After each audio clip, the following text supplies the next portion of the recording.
Surat Gujarat nursing કાઉન્સિલના ઉપપ્રમુખ પર હુમલાનો આરોપી ઝડપાયો છે। સિવિલ ગેટ પાસે આવેલી કેન્ટીનમાં પૂર્વ કોન્ટ્રાક્ટ ડ્રાઈવરે કર્યો હતો હુમલો। આરોપી ઉપપ્રમુખ સહિત 3 લોકો પર છરી અને લાકડી વડે હુમલો કર્યો। કારમાં તોડફોડ કરી પૈસા અને એટીએમ કાર્ડની પણ લૂંટ કરી હતી। પોલીસે આરોપીની ધરપકડ કરી વધુ કાર્યવાહી હાથ ધરી છે।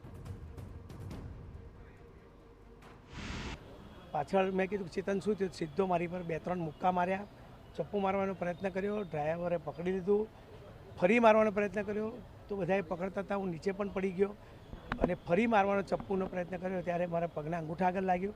પછી અમે 2-3 જણ આવી ગયા એટલે હું ભાગ્યો, એને ફટકો માર્યો।